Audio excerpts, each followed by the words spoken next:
and welcome back to Before Dieting. I'm your host, Bronwyn Fletcher. In this podcast, I challenge the belief that losing weight is only about eating less and moving more. In each episode, I use the tools of systems thinking to uncover the root cause of recurring weight patterns. And to help women get to the root cause, I use 3 entry points: food stories, food rules, and eating systems. Today, I want to talk about the rules. These are the things you'll be most familiar with and the easiest entry point into what sits underneath them. So let's get into the types of eating rules I'm talking about by hearing some of Joanne's experience. Until she was 13, at meal times, her parents decided everything, from what went on a plate to the amount of food she was given. They even told her the order to eat the food.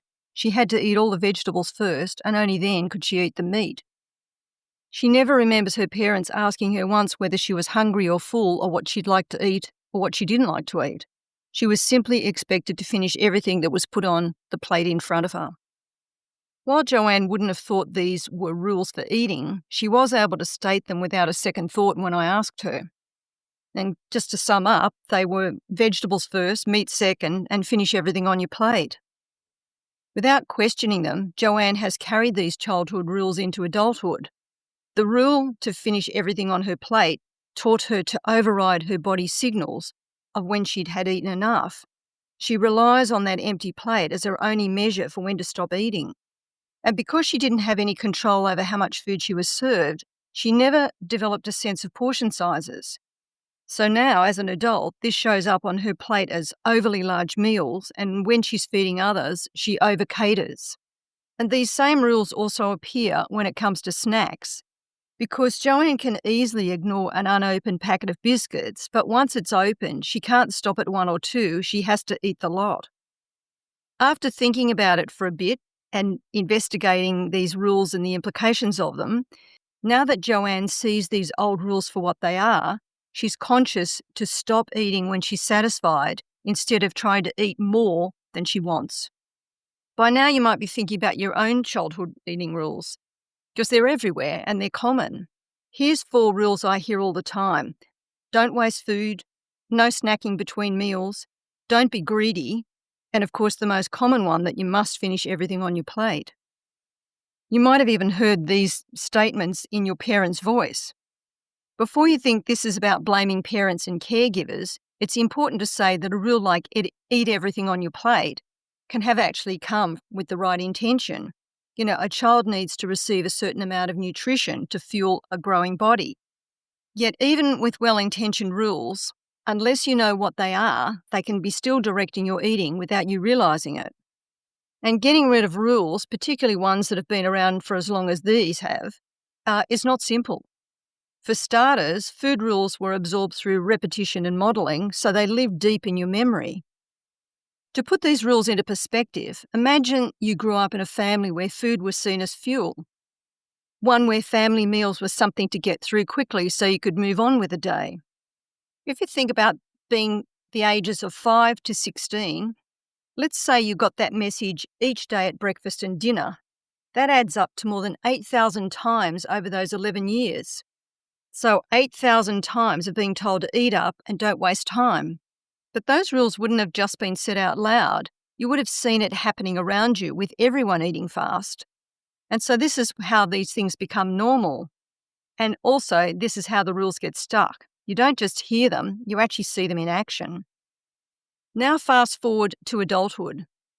If you're struggling with a weight problem and have come from that family, you hear the weight loss advice of stop eating before you're full, or, chew each mouthful mindfully. And on the surface, that sounds sensible. But those rules are a drop in the ocean compared to the rules hardwired in from thousands of repetitions. And this is why it matters so much to undertake a deep look into your rules, because without knowing them, the rules can be leading you to the same weight result. That's the very one that you've been trying to get away from. But having rules in general aren't the problem. They offer shortcuts and help us navigate life. Imagine trying to drive without traffic rules. So it's the same with eating. I know many women who use rules to their advantage. Julie told me she has a couple of simple rules to keep control of the calories in social situations. She has a small snack before leaving home, And if there's bread, she doesn't eat it. She makes every second drink mineral water. By putting those rules in place, she can focus on enjoying the experience. The real problem with rules is when you don't know which ones you're following, when the rules run automatically and you end up eating in ways that make no sense, like finishing food you don't even enjoy or eating past fullness until you've got a pain in the stomach. And here's where diets get it wrong. Weight loss diets don't know or care what your rules are. They don't ask why you override fullness cues or why you eat in secret or why certain foods can take you hostage.